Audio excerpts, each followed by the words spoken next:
Selamat siang, Bapak Ibu, Saudara yang dikasihi Tuhan. Kita bersyukur karena kebaikan Tuhanlah saat hari ini kita boleh bersama-sama di dalam ibadah kita siang hari ini. Kita bersyukur karena Tuhan telah bangkit atas maut dan kita boleh hidup berkemenangan di tengah-tengah dunia yang penuh dengan berbagai macam tantangan, tetapi selalu ada pengharapan di dalam Tuhan. Bapak Ibu dan Saudara yang dikasihi Tuhan, kita akan memulai persekutuan kita, ibadah kita hari ini. Dipersilakan Bapak Ibu untuk berdiri, silakan mengambil saat teduh.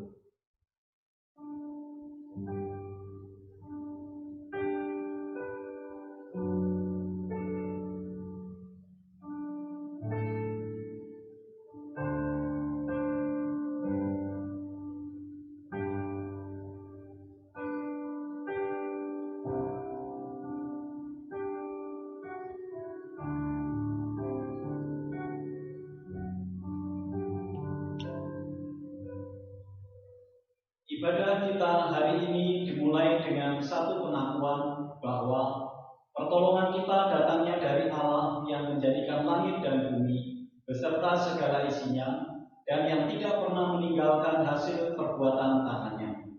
Turunlah kiranya atas kita sekalian kasih karunia dan damai sejahtera dari Allah Bapa, Putra dan Roh Kudus. Amin. Bapak Ibu dan Saudara yang dikasihi Tuhan, mari kita datang menghadap Tuhan dengan rasa syukur kita. Mari kita memuji dan memberikan hormat kita kepada Allah Tritunggal. Kita mengangkat pujian dari KPPK nomor 132,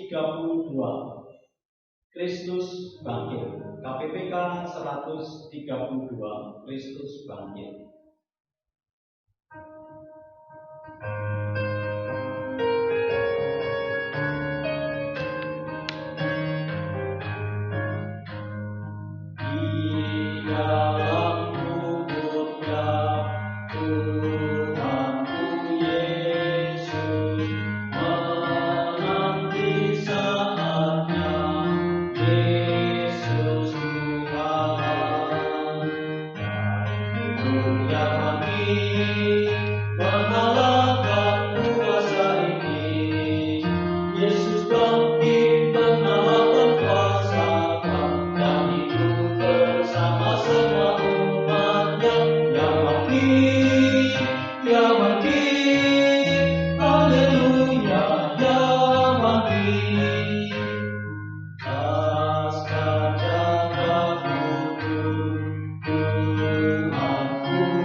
Sebab yang sangat penting telah kusampaikan kepadamu, yaitu apa yang telah aku terima sendiri, ialah bahwa Kristus telah mati karena dosa-dosa kita sesuai dengan kitab suci, bahwa Ia telah dikuburkan dan bahwa Ia telah dibangkitkan pada hari yang ketiga sesuai dengan kitab suci. 2 Korintus pasal 15 ayat 3 sampai 4. Jemaat dipersilakan untuk duduk.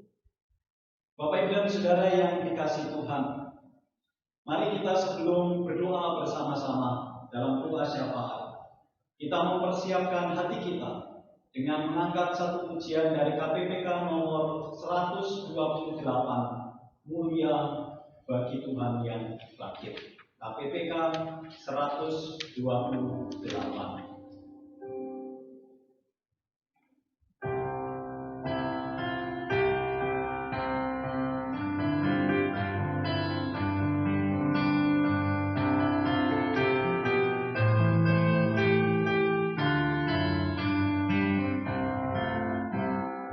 Mulia bagi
Bapa yang di surga, Allah yang begitu mengasihi kami, yang telah datang ke dalam dunia, mati di atas kayu salib untuk menebus dosa-dosa kami, bangkit pada hari yang ketiga, mengalahkan maut.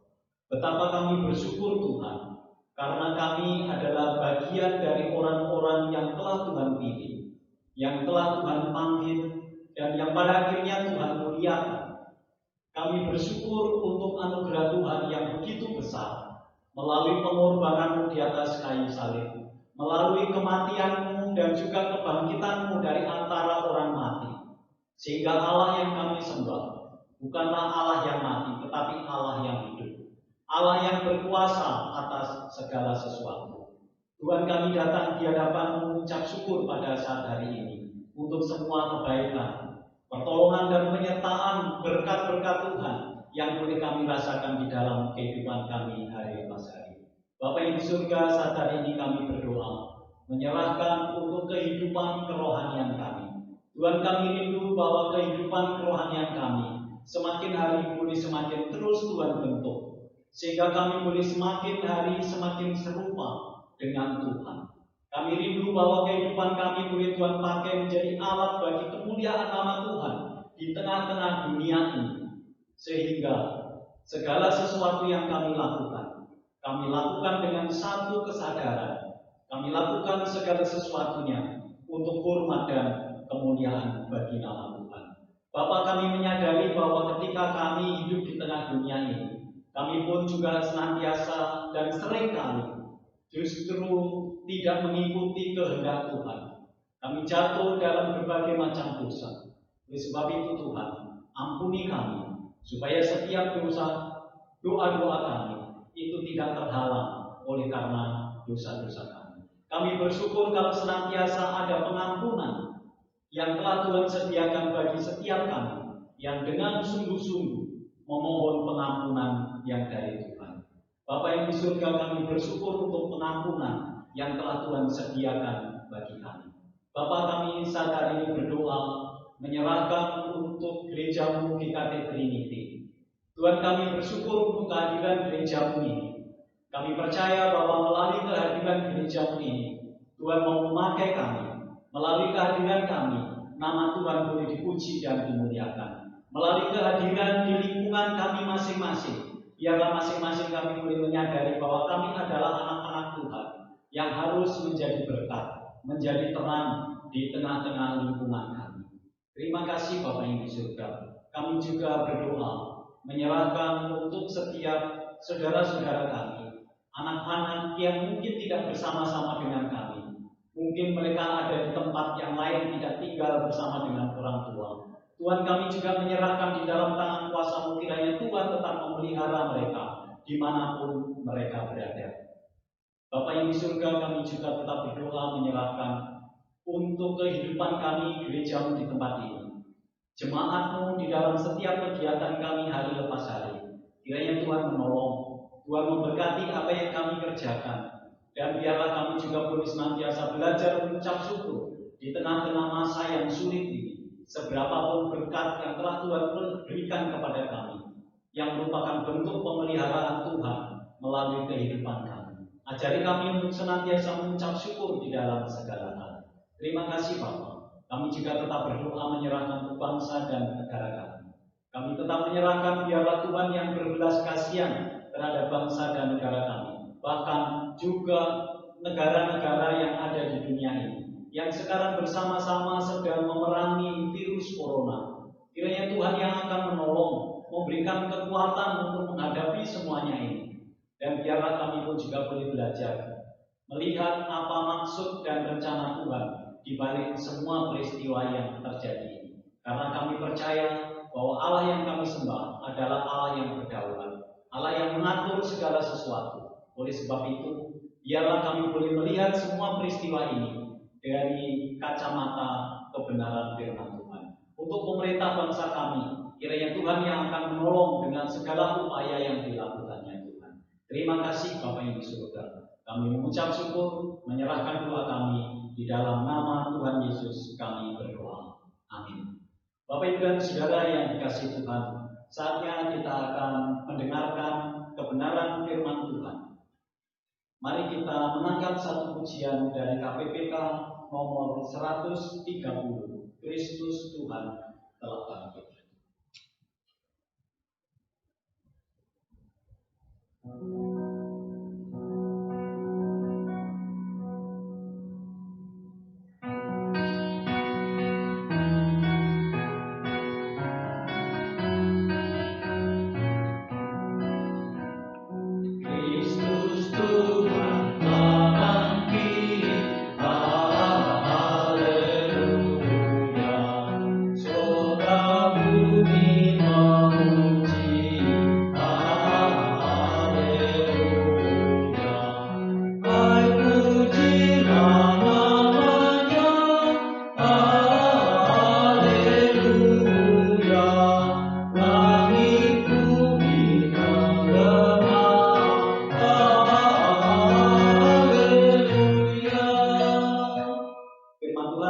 Disampaikan oleh penginjil Michael.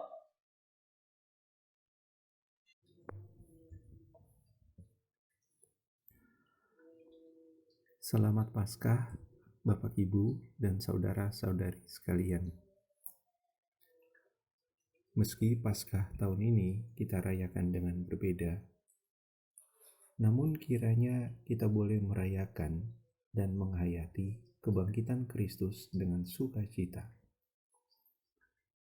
Pada tahun-tahun sebelumnya, kita akan merayakan Paskah dengan berkumpul di gereja, mengenakan pakaian yang terbaik, dan mendengarkan persembahan pujian, atau menyaksikan penampilan drama yang turut memeriahkan perayaan Paskah. Di gereja kita sendiri, biasanya kita akan mendengarkan persembahan pujian dari Komisi Sekolah Minggu dan para ibu-ibu. Yang saya belum pernah dengar adalah persembahan pujian dari majelis. Paskah tahun ini memang terasa berbeda. Kabar kebangkitan Kristus dari kematian tidaklah berbeda. Kubur kosong, Kristus telah bangkit. Tetapi kondisi dunia sekitar kitalah yang berbeda. Rasa sakit, ketakutan, kesedihan, kekhawatiran, kecemasan, kebingungan karena wabah COVID-19 masihlah menjadi pergumulan manusia, serta mempengaruhi pengalaman kita dalam merayakan Paskah di tahun ini. Dalam kondisi seperti ini, seorang penulis yang bernama Debbie Thomas mengajukan pertanyaan yang jujur namun tidaklah mudah untuk dijawab. Ia menanyakan, apa artinya merayakan kebangkitan Kristus ketika ribuan manusia sedang sekarat? Apa baiknya menegaskan bahwa kubur itu kosong ketika banyak orang tidak bisa berkumpul untuk menguburkan orang yang mereka kasihi? Debbie pun secara jujur mengakui bahwa dia tidak tahu bagaimana menjawab pertanyaan-pertanyaannya ini. Saya pun tidak tahu bagaimana menjawab pertanyaan-pertanyaan seperti ini secara tepat. Karena pertanyaan-pertanyaan seperti ini adalah ungkapan kejujuran dari pergumulan iman seorang manusia. Ungkapan kerapuhan seorang manusia di hadapan Allah berdasarkan kondisi keseraman hidup yang ia dan seluruh manusia hadapi.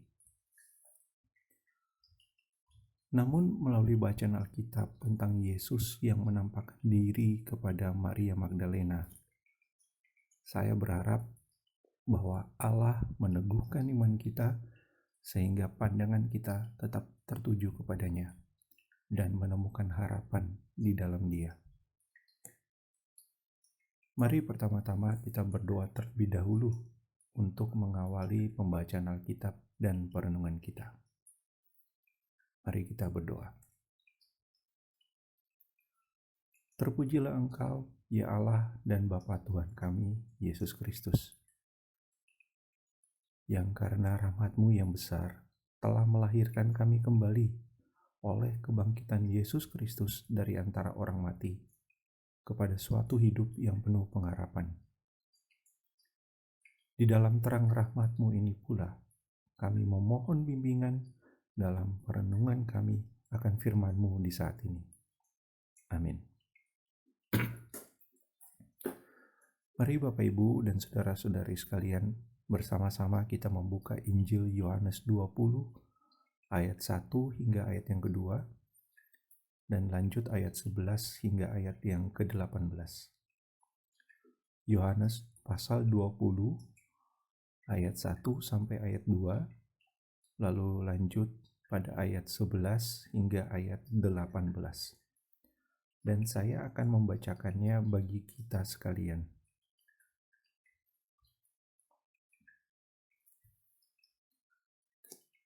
Pada hari pertama minggu itu, pagi-pagi benar, ketika hari masih gelap, pergilah Maria Magdalena ke kubur itu, dan ia melihat bahwa batu telah diambil dari kubur. Ia berlari-lari mendapatkan Simon Petrus dan murid yang lain yang dikasihi Yesus, dan berkata kepada mereka, "Tuhan telah diambil orang dari kuburnya, dan kami tidak tahu di mana ia diletakkan." Tetapi ayat 11, tetapi Maria berdiri dekat kubur itu dan menangis. Sambil menangis, ia menjenguk ke dalam kubur itu. Dan tampaklah olehnya 2 orang malaikat berpakaian putih, yang seorang duduk di sebelah kepala dan yang lain di sebelah kaki di tempat mayat Yesus terbaring. Kata malaikat-malaikat itu kepadanya, "Ibu, mengapa engkau menangis?" Jawab Maria kepada mereka, "Tuhanku telah diambil orang, dan aku tidak tahu di mana ia diletakkan." Sesudah berkata demikian, ia menoleh ke belakang dan melihat Yesus berdiri di situ. Tetapi ia tidak tahu bahwa itu adalah Yesus. Kata Yesus kepadanya, "Ibu, mengapa engkau menangis? Siapakah yang engkau cari?" Maria menyangka orang itu adalah penunggu taman, lalu berkata kepadanya, "Tuan, jikalau Tuan yang mengambil dia, katakanlah kepadaku di mana Tuan meletakkan dia, supaya aku dapat mengambilnya." Kata Yesus kepadanya, "Maria." Maria berpaling dan berkata kepadanya dalam bahasa Ibrani, "Rabuni," artinya guru. Kata Yesus kepadanya, "Janganlah engkau memegang aku, sebab aku belum pergi kepada Bapa. Tetapi pergilah kepada saudara-saudaraku dan katakanlah kepada mereka, bahwa sekarang aku akan pergi kepada Bapakku dan Bapamu, kepada Allahku dan Allahmu." Maria Magdalena pergi dan berkata kepada murid-murid, "Aku telah melihat Tuhan." Dan juga bahwa Dia yang mengatakan hal-hal itu kepadanya. Bapak, Ibu, dan saudara-saudari sekalian, dalam bacaan kita hari ini, kita menemukan sosok Maria Magdalena. Kemunculan Maria Magdalena yang pertama kali dalam catatan Injil Yohanes adalah di kaki salib Yesus. Itu bisa kita lihat di pasal 19 ayat 25 hingga ayat 26.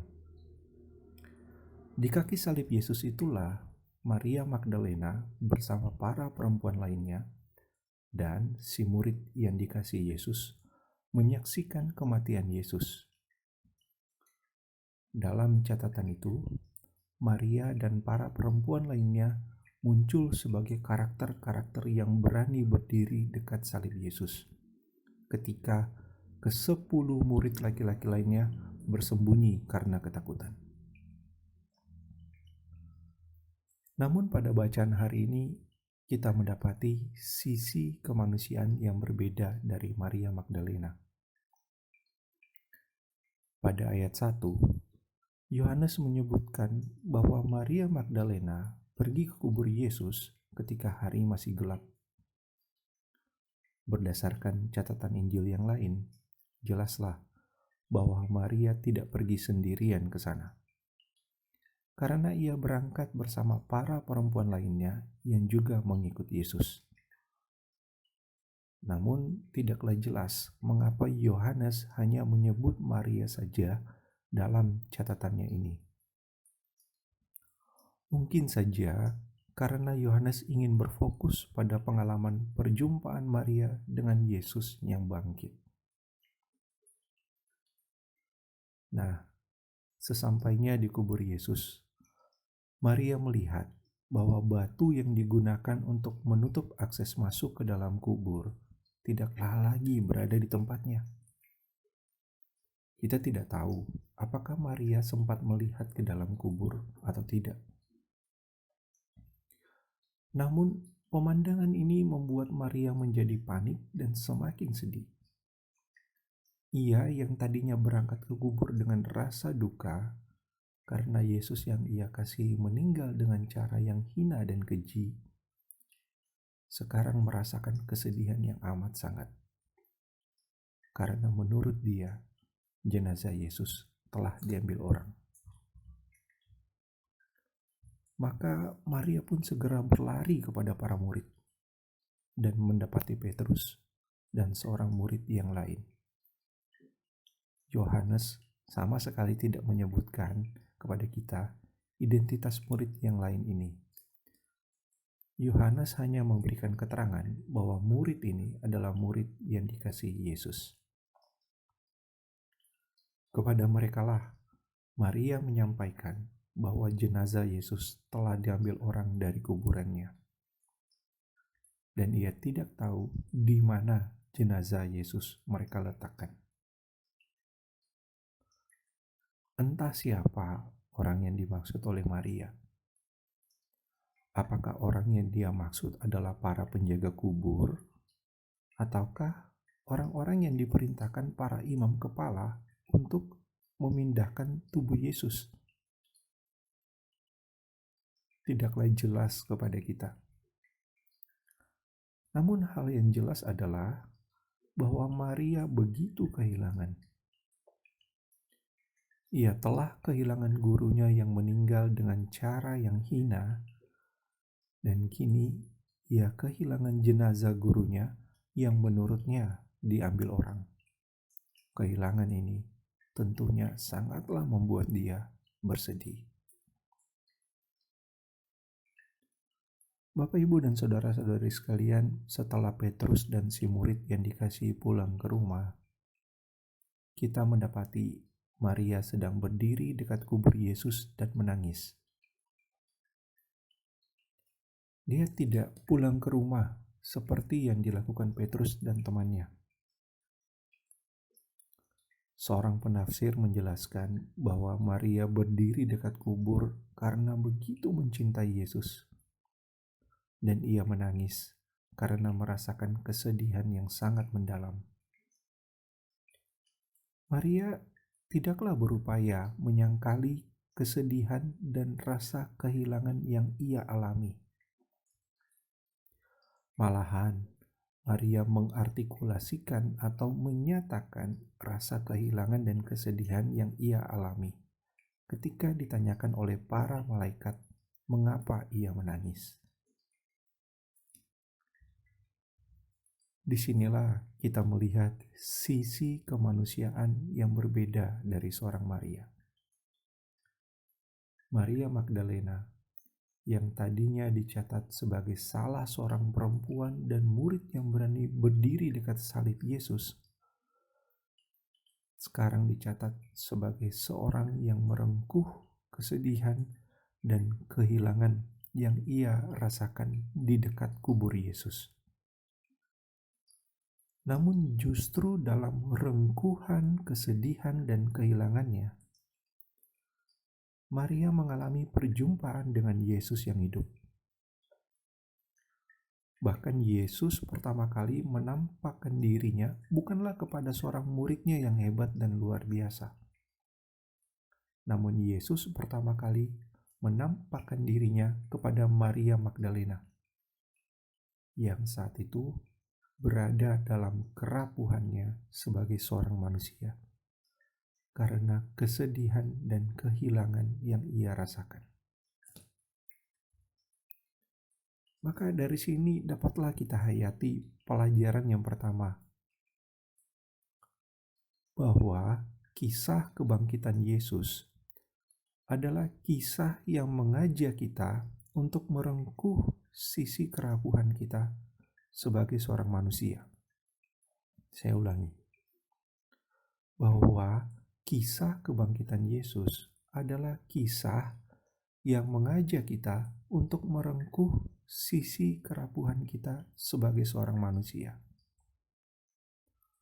Merengkuh sisi kerapuhan yang saya maksudkan berarti jujur mengakui serta menerima kerapuhan diri yang kita miliki sebagai seorang manusia dalam kehidupan ini.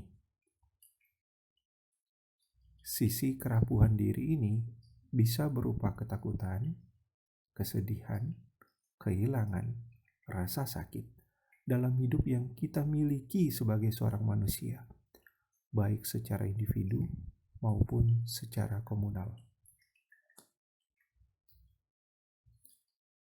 Mengapa kita perlu merengkuh sisi kerapuhan kita sebagai seorang manusia? Bapak Ibu sekalian, menurut saya, karena ini merupakan bagian dari pengenalan kita akan diri kita. Karena dengan merengkuh sisi kerapuhan kita, kita akan dapat mengenali diri kita dengan baik. Dan kita akan hidup tanpa kepura-puraan, atau kita akan hidup dalam kejujuran di hadapan Allah dan sesama. Nah, sebagaimana Calvin berkata, tanpa pengenalan diri, maka tidak ada pengenalan akan Allah. Maka merengkuh sisi kerapuhan kita sebagai seorang manusia sangatlah perlu untuk kita lakukan, sehingga kita boleh memiliki pengenalan akan diri kita yang kemudian mengarahkan kita kepada pengenalan akan Allah tentunya. Mari kita lanjut pada ayat 14 hingga ayat 15. Di situ kita mendapati bahwa Yesus yang bangkit menampakkan dirinya kepada Maria yang sedang menangis. Setelah Maria menjawab pertanyaan para malaikat, ia melihat ada orang yang berdiri di belakangnya. Namun Maria belum menyadari kalau orang itu adalah Yesus. Ia malah menyangka Yesus adalah seorang penjaga taman. Karena mungkin pikirnya, siapa lagi orang yang berada di taman sepagi itu kalau bukan penjaga taman? Yesus pun bertanya kepada Maria, mengapa dia menangis? Dan siapakah orang yang ia cari? Maria malah bereaksi dengan mengatakan kepada Yesus yang dikiranya penjaga taman, agar memberitahukan kepada dirinya di mana jenazah Yesus diletakkan. Nah, pada ayat 16 kita mendapati sapaan yang hangat dari Yesus kepada Maria dengan menyebutkan namanya, Maria. Seketika itu pula Maria menyadari bahwa orang yang menyapa dia adalah Yesus. Sehingga ia membalas sapaan Yesus tersebut dengan memanggilnya Rabuni, yang berarti guru. Menariknya, Yesus yang bangkit tidaklah menegur Maria dengan keras karena merasakan kesedihan dan kehilangan. Yesus yang bangkit tidaklah memarahi Maria dengan menganggapnya seperti orang yang tidak beriman saja, karena kerapuhan dirinya yang ia tunjukkan. Yesus yang bangkit malah hadir menjumpai dan menyapa Maria yang sedang merengkuh kerapuhannya sebagai seorang manusia. Maka dari sinilah kita dapat menghayati pelajaran yang kedua,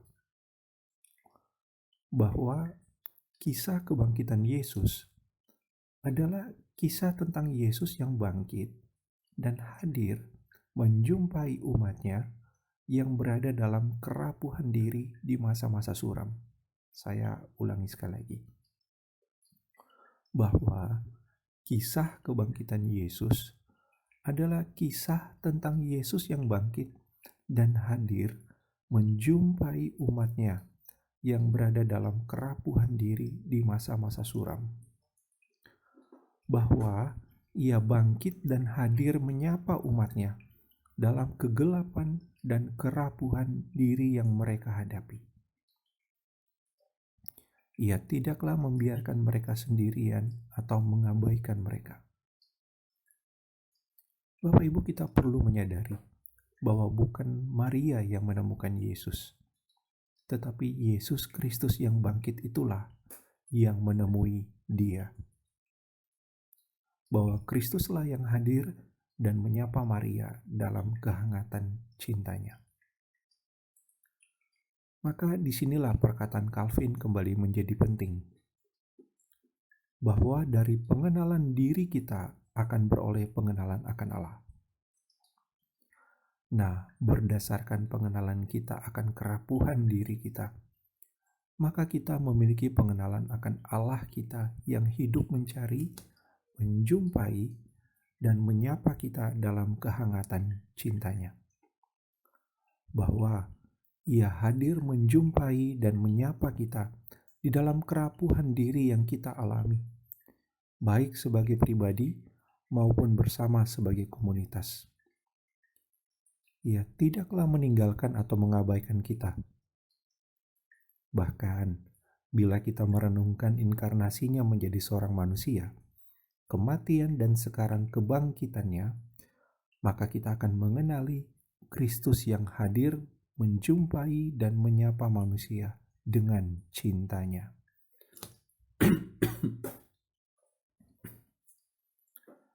Lebih lanjut pada ayat 17 hingga ayat 18. Di situ kita mendapati bahwa Kristus bukan saja hadir menjumpai dan menyapa Maria dalam kerapuhan dirinya, tetapi Kristus juga memanggil dan mengutus Maria untuk menyaksikan tentang kebangkitannya. Kristus berkata kepada Maria agar janganlah Maria memegang dia, karena dirinya belum pergi kepada Bapa. Bapak Ibu, ada banyak kebingungan yang dimiliki para penafsir tentang perkataan Yesus ini. Misalnya, mengapa Yesus meminta Maria untuk tidak memegang dirinya, sedangkan Yesus membolehkan Thomas untuk mengulurkan tangannya menyentuh luka di tangan dan lambung Yesus? Pada bagian ini, saya setuju dengan pandangan salah seorang pakar Perjanjian Baru yang menafsirkan bahwa oleh karena Yesus masih belum pergi kepada Bapa, atau oleh karena waktu bagi Yesus untuk naik ke surga belum tiba, maka Maria tidaklah perlu memegang. Bahkan bila kita lihat di catatan Matius, ternyata Maria beserta para perempuan yang lain ketika berjumpa dengan Yesus, ternyata bukan sekedar memegang, tetapi sampai memegang erat kakinya, memeluk kakinya. Maka jelas bahwa ketika Yesus berkata demikian, ingin menyatakan bahwa justru karena waktunya bagi dia untuk pergi kepada Bapa masih belum, maka janganlah memegang Yesus seolah-olah tidak ada kesempatan lagi bagi dia untuk berjumpa dengan Yesus. Dan kita pun tahu dari catatan-catatan Injil bahwa Yesus masih akan menampakkan diri lagi kepada para muridnya sebelum ia naik ke surga. Lebih lanjut, Bapak Ibu, Yesus pun kemudian menyatakan panggilan atau prioritas yang kini dimiliki oleh Maria, yaitu agar dia pergi memberitakan Yesus yang telah bangkit kepada para murid yang juga berada dalam kesuraman dan kerapuhan diri, dan menyaksikan karya kehidupan dari Kristus yang hidup, yang telah menyatakan cinta Allah kepada manusia, yang telah memulihkan relasi Allah dengan manusia. Maria pun pergi kepada para murid dan menyaksikan bahwa aku telah melihat Tuhan. Bapak Ibu sekalian, pernyataan Maria ini merupakan sebuah seruan atau kesaksian iman. Seruan ini juga melambangkan panggilan atau prioritas komunitas iman untuk menyaksikan karya kehidupan dari Kristus yang hidup, untuk menyaksikan cinta Allah dalam kehidupan kita kepada mereka yang dalam kehilangan, kesedihan, ketakutan, dan kerapuhan diri. Bahwa ia hidup dan hadir bersama-sama mereka dalam semua keadaan itu. Maka dari sinilah kita dapat menghayati pelajaran yang ketiga, bahwa kisah kebangkitan Yesus adalah kisah tentang Yesus Kristus yang bangkit dan mengutus kita untuk memberitakan kebangkitannya dan cinta kasih Allah kepada sesama kita yang juga dalam kerapuhan diri. Saya ulangi, bahwa kisah kebangkitan Yesus adalah kisah tentang Yesus Kristus yang bangkit dan mengutus kita untuk memberitakan kebangkitannya dan cinta kasih Allah kepada sesama kita yang juga dalam kerapuhan diri. Bila perkataan Calvin boleh kita tambahkan, maka dari pengenalan diri kita akan beroleh pengenalan akan Allah, dan dari pengenalan akan Allah kita akan beroleh pengenalan akan panggilan atau prioritas kita di dunia ini. Bapak, Ibu, dan saudara-saudari sekalian, kembali kepada pertanyaan-pertanyaan di bagian pendahuluan tadi. Bagaimanakah kita memaknai kisah kebangkitan Yesus di tengah-tengah pergumulan iman dan kerapuhan hidup manusia? Apa maknanya merayakan kebangkitan Kristus di dalam kondisi kesuraman hidup yang dihadapi semua manusia pada saat sekarang?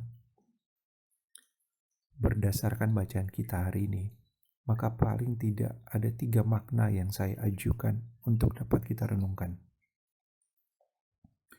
Pertama, kisah kebangkitan Yesus adalah kisah yang mengajak kita untuk merengkuh sisi kerapuhan kita sebagai seorang manusia. Kedua, kisah kebangkitan Yesus adalah kisah tentang Yesus yang bangkit dan hadir menjumpai umatnya yang berada dalam kerapuhan diri di masa-masa suram. Ketiga, kisah kebangkitan Yesus adalah kisah tentang Yesus Kristus yang bangkit dan mengutus kita untuk memberitakan kebangkitannya dan cinta kasih Allah kepada sesama kita yang juga dalam kerapuhan diri di saat yang suram seperti ini. Selamat merayakan kebangkitan Kristus, jemaat sekalian. Mari kita berdoa. Kebangkitan Kristus telah mengingatkan kami untuk tidaklah menyangkali kerapuhan diri kami. Kebangkitan Kristus malah menunjukkan kehadiran-Mu, cinta-Mu yang hangat menjumpai kami dalam kerapuhan diri ini. Kebangkitan Kristus bahkan menyatakan panggilan dan prioritas kami untuk menyaksikan cinta-Mu kepada sesama kami yang juga dalam kerapuhan. Oleh karena itu, pujian syukur kami naikkan kepadamu ya Bapa, yang telah membangkitkan Kristus dari kematian. Dan topanglah kami ya Bapa, dalam melakukan panggilan kami di setiap waktu dalam kehidupan ini. Amin.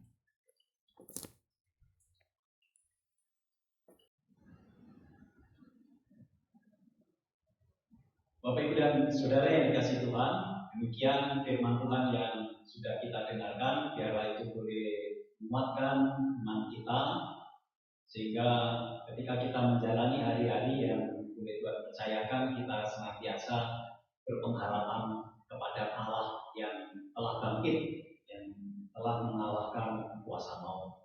Bapak Ibu dan Saudara yang dikasihi Tuhan, saya tetap mengajak Bapak Ibu di masa-masa pergumulan ini kita tidak bersama-sama, tetapi mari kita terus berdoa, menyerahkan bangsa dan negara kita dan juga pergumulan kita pribadi lepas pribadi.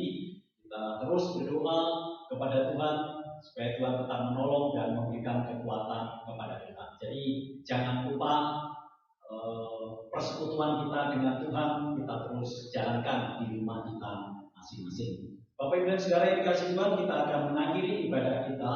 Saya undang Bapak Ibu untuk berdiri, kita akan pujikan doksologi.